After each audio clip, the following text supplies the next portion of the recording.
A Republican and Democratic senator teaming up to push to ban TikTok. The app is owned by a Chinese company, and they're raising security concerns that Beijing could be keeping American users' personal data.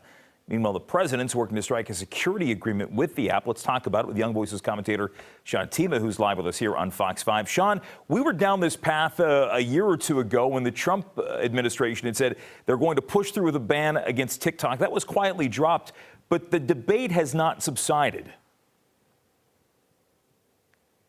That's correct, Jim. And well, I got to say, if you think that the government is trying to ban TikTok because they care about our privacy and our children's privacy, then I've got a bridge in Brooklyn to sell you. Look, the reason that this was driven in 2020 and it's being driven now is because saber rattling with China or Russia or Syria or other foreign nations is good business for both parties. Parties want to look tough. Politicians want to look tough, regardless of the consequences it has on their citizens. This is the same government that colludes with Facebook and the FBI reading Facebook messages to stop potential security they deem extreme. This is the same government that, via the Patriot Act, is spying on all of us and has spied on us for 2 decades.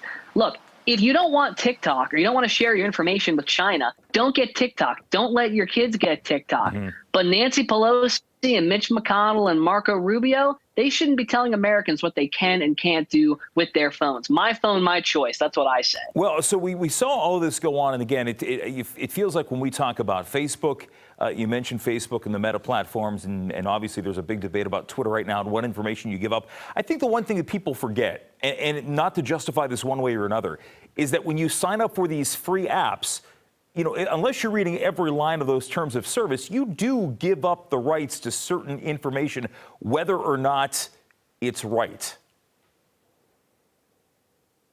Certainly. And I think we could do a lot better in our schools to teach media literacy, social media literacy, so kids can understand, you know, what they are signing on to. You know, we could do ad campaigns that expose what these social media companies do with our data, put public pressure on them that way.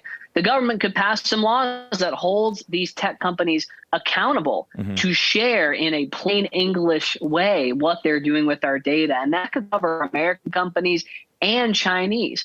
But look, ultimately, the reason this is being pushed forth now is because being tough or appearing tough on China is good for business. You could ban TikTok, but there are so many other companies out there that are owned by Chinese companies. They're doing the same thing that TikTok does. What are we going to do? Just start banning everything? Americans don't want to be told by the government what is good for them and what is not. Americans do not want a nanny state. So I will never get TikTok. I would love to see it pushed out with a free market solution. But I don't think banning it is going to win the government any new friends. TikTok has said in the past that some of the servers, most of the servers are based in the U.S., although they have said some of the employees based in China are able to access U.S. data through so-called approval protocols. Sean Tima, thanks for joining us and giving us your perspective on this.